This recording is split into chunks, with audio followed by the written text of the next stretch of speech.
नमस्कार. श्री रमेश बावकर लिखित ज्ञानतेचं देव ही श्री ज्ञानेश्वर महाराजांच्या जीवनावरील कादंबरी आपण वाचत आहोत. आज आपण 53व्या प्रकरणाला सुरुवात करतो आहोत. संतांची यात्रा त्रिवेणी संगमी प्रयागला आली. गंगा यमुनेचे वेगळेपणाने जाणवणारे पाणी पाहून सर्वांना आनंद झाला, धन्यता वाटली. सोपानमुक्ता तर अगदी आनंदून गेली होती. प्रवाहाला वेग होता.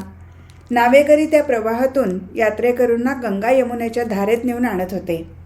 घाटावर तशी गर्दी होती. कोणाची श्राद्ध तर्पणे चालली होती, कोणी गंगापूजन करत होते, कोणी दानधर्म करत होते, कोणी अन्नछत्र उघडून बसले होते व लोकांना बोलावून नेऊन जेवण देत होते. संत मंडळींनी घाटावरच जरा गर्दी नाही अशी मोकळी जागा पाहून मुक्काम टाकला होता. सर्वजण गोलाकार बसले होते. ज्ञानदेव म्हणाला, नामदेवा, आता एखादे कीर्तन होऊ दे. तुझी रसाळ वाणी ऐकली की साऱ्या प्रवासाचे श्रम कसे झटकन दूर होतील. आणि बरं का नामा, तूही थकलास तेव्हा आपण थोड्या वेळानेच कीर्तन सुरू करू. पण नामदेव म्हणजे उत्साहाची मूर्ती होती. कीर्तनाचे नाव काढले व नामाने चिपळ्या हाती घेतल्या. नामदेव म्हणाला, ज्ञानदेवा, पांडुरंगाचे नाव घेतल्याने श्रम दूर होतात असे तूच म्हणतोस. मग मी थकलो म्हणून कीर्तन थोड्या वेळाने सुरू का म्हणून करायचे? बरं ते जाऊ दे, कोणते आख्यान लावू? मुक्ता म्हणाली, काका, वसुदेव देवकीचे कृष्ण जन्माचे आख्यान लावा. काका, कृष्ण विठ्ठल सर्व सारखेच की? होय होय मुक्ताबाई, सारी देवदेवता सारखीच. आज तुझ्या आवडीचे आख्यान लावू तर ऐका. नामदेवाने विठ्ठलाच्या नावाचा गजर केला. सर्वांनी त्याला साथ दिली. वसुदेव देवकीच्या विवाहाचा सोहळा पार पडला. देवकीची पाठवणी करण्याची वेळ आली. देवकीसाठी उत्तम रथ शृंगारून आणला. रस्तोरस्ती हळदी कुंकवाचे व केशराचे सडे घातले. फुलांच्या माळांनी रस्ते सुशोभित केले. जागोजागी दासी फुलांच्या करंड्या घेऊन उभ्या होत्या. देवकी वसुदेवाबरोबर राजमहालाच्या दारी आली. देवकीच्या मागे कंस होता. देवकीने मागे वळून पाहिले. कंसाशी दृष्टादृष्ट झाली आणि देवकीला अश्रू आवरता आले नाहीत. कंसाच्याही सहनशीलतेचा बांध फुटला व त्याच्याही डोळ्यातून अश्रू बाहेर पडले. पण देवकीने तसेच पाऊल पुढे टाकले व ती रथात बसणार इतक्यात सर्वांना आकाशवाणी ऐकू आली. कंसा, सावध हो. ज्या देवकीची तू इतक्या प्रेमाने पाठवणी करत आहेस तिचा 8वा पुत्र तुझा वध करील. मृत्यूच्या भयाने कंसाच्या जीवाचा थरकाप उडाला आणि क्षणात चित्र पालटले. कंसाचे अश्रू गाळणारे डोळे आता अंगार ओकू लागले. माझ्या प्राणापेक्षाही प्रिय असलेल्या देवकीला आता नीट सांभाळा म्हणून वसुदेवाला सांगणारा कंस आता तिच्या प्राणाचा गोठ घेण्यास तयार झाला होता. कंसाच्या बलदंड बाहूंच्या संरक्षणात मोठ्या झालेल्या देवकीला ते कंसाचे बाहू आता फासाचे विळखेच वाटत होते. देवकीही ती आकाशवाणी ऐकून भेदरून गेली होती. असे वर्णन करून नामदेवाने सांगितले की रथात चढणाऱ्या बहिणीच्या केसाला धरून कंसाने तिला मागे खेचले व तलवारीने तिचा घात करण्याचा प्रयत्न केला. पण लोकांनी त्याला समजावल्यामुळे व त्यातून एक पर्याय म्हणून कंसाने वसुदेव देवकीला राजवाड्याच्या अंधार कोठडीत बंदिवासात ठेवले व त्यांच्यावर कडक पहारा ठेवला. वसुदेव देवकी यांना कळून आले की आपल्या पोटी प्रत्यक्ष परमेश्वर जन्माला येणार आहे आणि म्हणून त्यांनी पहिल्या 6 बाळांच्या मृत्यूचे दुःख सहन केले. 7वा गर्भ तर जिरून गेल्याप्रमाणे नाहीसा झाला व 8व्या मुलीच्या हत्येचा प्रसंग पाहावा लागला. पण तिने दिलेल्या आकाशवाणीप्रमाणे 8वे मूल गोकुळात सुखरूप होते. म्हणजे त्या बाळाच्या विरहाच्या वेदना त्यांनी 14-15 वर्षे सहन केल्या. एवढे दारुण दुःख कशासाठी सहन केले? ते शेवटी कंसवधानंतर झालेल्या भेटीसाठी. समारोप करताना नामदेव म्हणाला, परमेश्वराच्या क्षणाच्या भेटीसाठी साधकाला साधनेचे कष्ट सहन करावे लागतात. पण त्या भेटीने सगळ्यांचे सार्थक होते व जीवनाला पूर्णत्व येते आणि केवळ समाधान, शांती प्राप्त होते. नामदेवाने श्रीकृष्ण जन्माचा असा आगळाच दृष्टिकोन मांडला होता. वसुदेव देवकीच्या दारुण दुःखाचे वर्णन करून सांगताना व ऐकताना सर्वांची हृदये हेलावली गेली. त्यातल्या त्यात मुक्ताचे हृदय जास्त गलबलून आले व तिच्या डोळ्यातून आसुंच्या धारा वाहू लागल्या. तिला आपल्या दुःखाचा आवेग आवरता येईना. नामदेवाचे कीर्तन संपले. जमलेल्या लोकांनी नामदेवापुढे अनेक खाद्यपदार्थ ठेवले. त्यात लाह्याही आल्या होत्या. निवृत्तीनाथाने लाह्याची एक मूठ घेतली व ते घाटाकडे जाऊ लागले. 4 पावले टाकली. त्यांनी मागे वळून पाहिले ज्ञानदेव, सोपान व मुक्ता निवृत्तीनाथाच्या हालचालींकडे पाहत होते. निवृत्तीनाथाने सर्वांना खूण केली. सर्वजण एक एक मूठ लाह्या घेऊन निवृत्तीबरोबर चालू लागली. चौघेही घाटावर आली. निवृत्तीनाथ पायऱ्या उतरू लागले. त्यांनी पाण्यातील पायरीवर पाय ठेवले व वरच्या कोरड्या पायरीवर बसले. त्यांच्या शेजारी ज्ञानदेव, सोपान व निवृत्तीनाथ व ज्ञानदेवाच्या मध्ये मुक्ताही याच पद्धतीने पाण्यात पाय ठेवून बसली. आपणाला निवृत्तीनाथांनी येथे कशासाठी बोलवले याची कल्पना कोणाला नव्हती. निवृत्तीनाथांनी लाह्यांची मूठ पाण्यात सोडली. त्यातील 4 लाह्या पाण्यावर तरंगू लागल्या. तोच पाण्याच्या तळातून 2 तांबूस रंगाचे मासे वर आले व त्यांनी त्या लाह्या खाऊन टाकल्या. तसे निवृत्तीनाथांनी सोडलेल्या बाकीच्या लाह्याही माशांनी खाल्ल्या. निवृत्तीनाथांचे पाहून मुक्ता, ज्ञानदेव व सोपान यांनीही हळूहळू त्यांच्याजवळील सर्व लाह्या सोडल्या व माशांनी त्या खाल्ल्या. नंतर निवृत्तीनाथांनी पाण्यात ओंजळ केली. हात सपाट केले. तसे मुक्ता, ज्ञानदेव व सोपाननेही केले. तेव्हा त्यांच्या हातावरून ते मासे सळसळ करीत फिरू लागले. त्या माशांच्या स्पर्शाने एक अनामिक शिरशिरी सर्वांगाच्या अंगातून गेली. तो स्पर्श अर्थातच सुखद वाटत होता. मुक्ताला किंचित काळ नामदेवाच्या कीर्तनातील शब्दाचे विस्मरण झाले व ती माशांच्या हालचाली पाहण्यात गुंग झाली व तिने निवृत्तीनाथांना विचारले, दादा, तू आम्हाला इथे कशाला आणलेस? हे मासे पाहण्यासाठी? आणि एवढ्या नदीत हे 2च मासे कसे काय दिसतात आणि ते आपणाला घाबरत कसे नाहीत? मुक्ते, तू सूक्ष्म दृष्टीने त्या माशांकडे पहा, म्हणजे तुला तुझ्या प्रश्नाचे उत्तर मिळेल. मुक्ताने आंतरदृष्टीने त्या माशांकडे पाहिले आणि पुढच्याच क्षणी तिच्या ओठातून एक अस्फुट व दाबलेला चित्कार बाहेर पडला. आई, बाबा! निवृत्तीनाथ आणि ज्ञानदेवांनी मुक्ताला सावरले, नाहीतर तिचा तोल जाऊन ती पाण्यातच पडली असती. ज्ञानदेवांनी डाव्या हाताने सोपानालाही जवळ धरले. काही क्षण तसेच गेले. पाणी भरलेल्या डोळ्यांनी मुक्ता त्या माशांकडे पाहत होती. ते मासे स्वतःच्या शेपटीवर उभे राहून मुक्ताकडे पाहत होते. सर्वांच्या डोळ्यातून आसवांचे थेंब पाण्यात पडले व विरून गेले. त्या दोन्हीही माशांच्या डोळ्यात आपल्या 4ही बालकांना पाहून पाणी तरळले असेल, पण ते कोणालाच दिसू शकले नाही. मुले पाहून माशांच्या मनात आले असेल, बाळांनो, हे आसू दुःखाचे नव्हेत ना, आनंदाचे आहेत. तुमची कीर्ती आम्ही ऐकली. घाटावर येऊन कित्येक लोक तुमच्याविषयी बोलत असतात ते आम्ही ऐकले आहे. आमची मनीषा पूर्ण झाली. आमचे जीवन धन्य झाले. तुम्हासारख्या बालकांना जन्म दिला. तुमची कीर्ती ऐकली. आता मागील सर्व दुःखे ही सुद्धा सुखदच वाटू लागली. अगदी वसुदैव देवकीला कृष्ण भेटल्यानंतर वाटले तसे. आणि पुढच्या क्षणी एक उंच सुळकी मारून ते मासे पाण्याच्या तळाशी गेले. ते पुन्हा वर आले नाहीत. थोडा वेळ ते सर्व तसेच पाण्यात पाय ठेवून बसले होते. सोपान म्हणाला, निवृत्तीदा, हे मासे इथेच कसे आले? सोपाना, आपल्या आईबाबांनी याच ठिकाणी देहाचे विसर्जन केले होते. आपल्याला डोळे भरून पाहण्यासाठी ते आत्तापर्यंत येथे आपली वाट पाहत होते.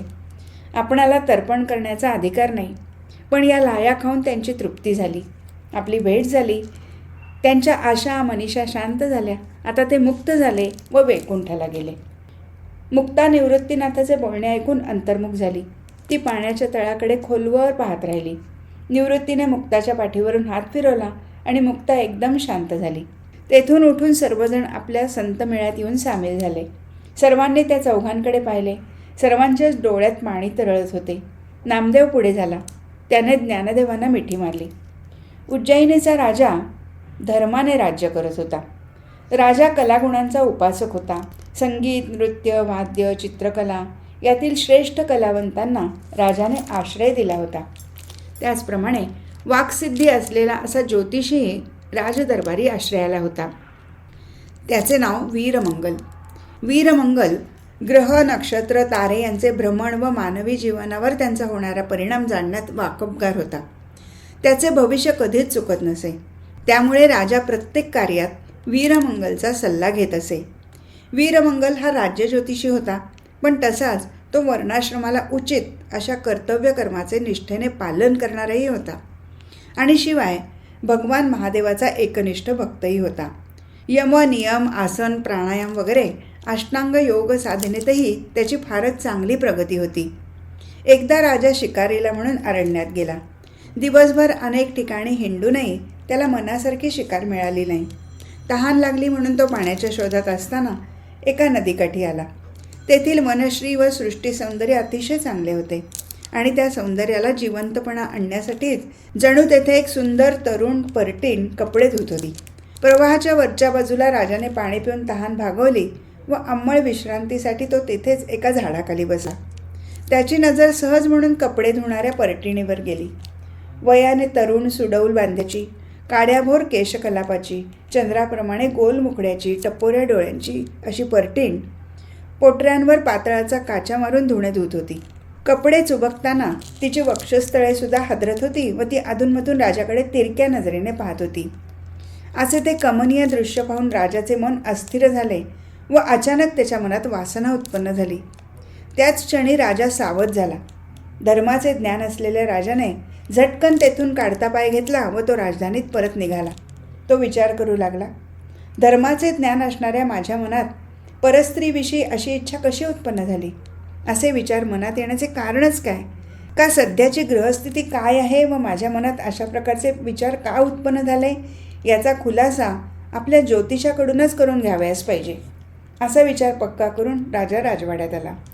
दुसऱ्या दिवशी राजदरबार भरल्यावर राजाने वीरमंगलला विचारले, हे वीरमंगला, काल संध्याकाळची ग्रहस्थिती कशी होती व त्यामुळे माझ्या मनात कोणते विचार उत्पन्न झाले होते याचे उत्तर तू मला 7 दिवसाच्या आत दे.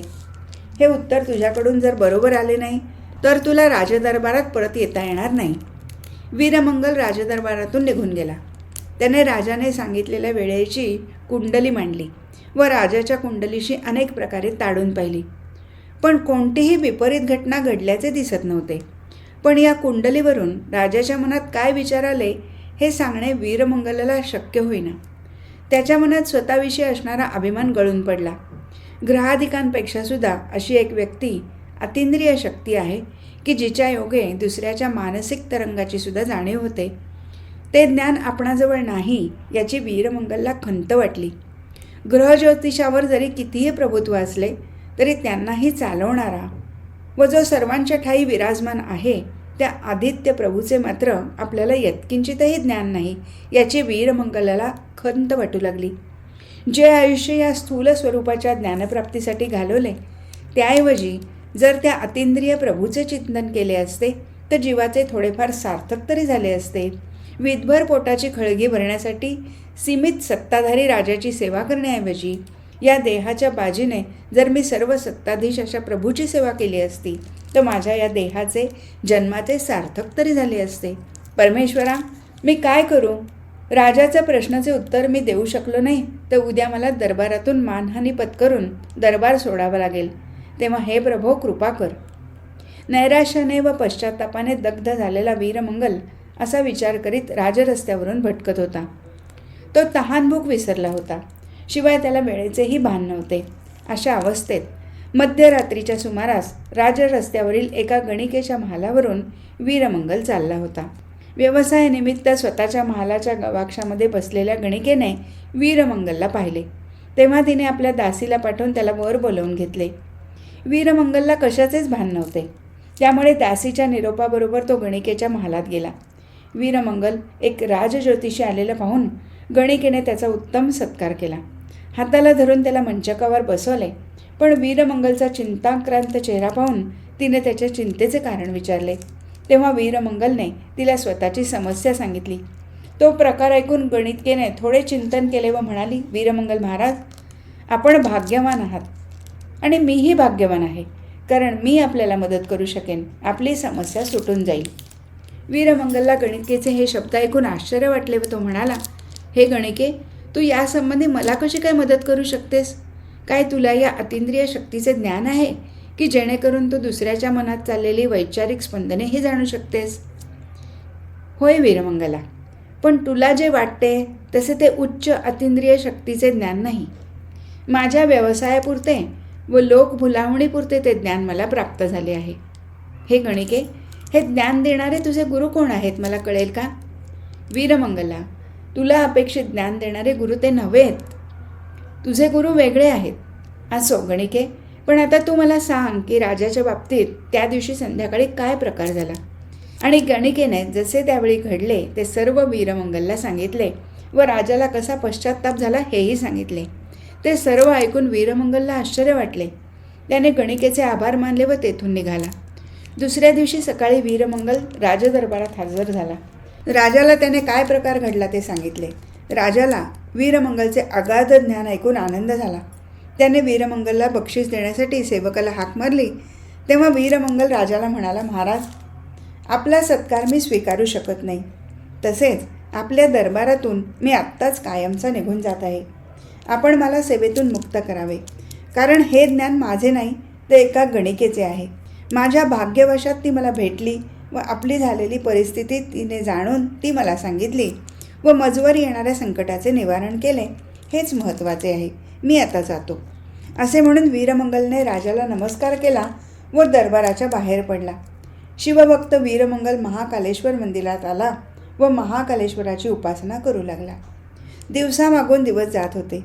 वीरमंगलची उपासना कडक होत चालली होती, तशी त्याची सद्गुरू भेटीची तळमळ वाढत होती. पण या कडक उपासनेने वीरमंगलची गात्रे शिथिल होत चालली होती. महाकालेश्वराचे दर्शन व सद्गुरूच्या चरणाचे दर्शन या जन्मी शक्य होते की नाही याची चिंता वीरमंगलला लागली आणि एक दिवस स्वप्नात महाकालेश्वराचे दर्शन वीरमंगलला झाले. भगवान महाकालेश्वर म्हणाले, वीरमंगला, तुझ्या उपासनेवर मी प्रसन्न आहे. तुझी सद्गुरू भेटीची इच्छा पूर्ण होईल. तू येथेच त्याची वाट पहा. त्यांचे नाव ज्ञानेश्वर आहे. ते यात्रेनिमित्त येथे येतील, त्यावेळी तुला त्यांचे दर्शन होईल. वीरमंगलने स्वप्नात महाकालेश्वराच्या चरणी मस्तक ठेवले व त्याला जाग आली. दृष्टांताचे स्मरण होऊन वीरमंगलला आनंद झाला. आता त्याचे डोळे सद्गुरू ज्ञानेश्वर महाराजांकडे लागले. देवळात येणाऱ्या प्रत्येक भाविक भक्ताची तो चौकशी करायचा. वीरमंगल आता दिवसेंदिवस थकत चालला होता. सद्गुरू ज्ञानदेवांची तो डोळ्यात प्राण आणून वाट पाहत होता आणि भाग्याचा तो क्षण उगवला. वीरमंगल प्रार्थना करत होता, हे देवादिदेवा, महादेवा, महाकालेश्वरा, या जगावर तुझीच सत्ता आहे. जीवाच्या प्राचीनाची दोरी हलवून तूच त्यांना नाचवत असतोस. तूच भूत भविष्याचा ज्ञाता आहेस. तुला अज्ञात असे काहीच नाही. भगवंता, तुझ्या दृष्टांताच्या आधारावर मी आत्तापर्यंत जीव धरून आहे, पण आता मी काही जास्त दिवस राहीन असे मला वाटत नाही. भगवंता, या दृष्टीला सद्गुरूचे दर्शन व्हावे हीच इच्छा आहे. त्यांचा कृपाहस्त एकदा मस्तकी ठेवला गेला की या जीवनाचे सार्थक झाले. हे शंभो, शिव शिव. ज्ञानेश्वर महाराज की जय. आणि पंढरीच्या भक्तगणांनी महाकालेश्वराच्या मंदिरात प्रवेश केला. त्यांच्या कानी ज्ञानदेवाचा जय जयकार गेला. तेव्हा ते पाहू लागले की हा जय जयकार कोणी केला. तो त्यांना दिसले की देवळाच्या कोपऱ्यात एक म्हातारा ज्ञानदेवाच्या नामाचा जप करीत आहे. बरोबरच्या मंडळींनी ज्ञानदेवांना ही गोष्ट सांगितली. ज्ञानदेव देवळात आले व वीरमंगलच्या समोर उभे राहिले. बाजूच्या लोकांनी वीरमंगलला कल्पना दिली की ज्ञानेश्वर महाराज हेच होय. ज्ञानदेवाचे नाव ऐकताच व तरुण मूर्ती व तेजस्वी रूप पाहताच वीरमंगलचा भक्तिभाव उच्चंबळून आला व त्या लाटांनी नेत्रांच्या किनाऱ्याला ओलांडून बाहेर शिंपण केली. वीरमंगल तसाच ज्ञानदेवाच्या पायी डोके ठेवू लागला. ज्ञानदेव झटकन खाली बसले व म्हणाले, भगवान महाकालेश्वराने तुझ्यावर कृपा केली आहे. तुला जे काही मिळवण्याची इच्छा होती ते मिळाले आहे. गुरु महाराज, आपण मजवर कृपा करावी व मला आपणाबरोबर घेऊन जावे. आपला सहवास माझे मनोरथ पूर्ण करील. वीरमंगल, तुम्ही खूपच थकला आहात. आता तुम्हाला प्रवास झेपणार नाही. आम्ही येथे आहोत तोवर तुमच्याबरोबर आहोत. आपण निश्चिंत असावे. 4 दिवसाच्या संत सहवासाने वीरमंगल भारून गेला. कथा कीर्तनाचा गजर देवळात नित्य होत होता. वीरमंगलचे डोळे, मन हा सोहळा पाहून निघून गेले. सुखाचे दिवस कसे जातात ते समजतच नाही. ज्ञानदेवांनी पुढील प्रवासाच्या निघण्याविषयी वीरमंगलला सांगितले. ते ऐकून सद्गुरू विरहाचे दुःख एवढे दाटून आले की वीरमंगलने ज्ञानदेवाच्या पायी मस्तक ठेवले. ते पुन्हा उचललेच नाही. वीरमंगलच्या आयुष्याचे सोने झाले. सद्गुरू ज्ञानदेवांनी सत्शिष्य वीरमंगलच्या देहाला स्वहस्ते समाधीस्थानी ठेवले. 2 अश्रूंची भावसुमने अर्पण केली आणि पुढील प्रवासाचे प्रस्थान ठेवले. आज इथेच थांबू. हरिओम तत्सत.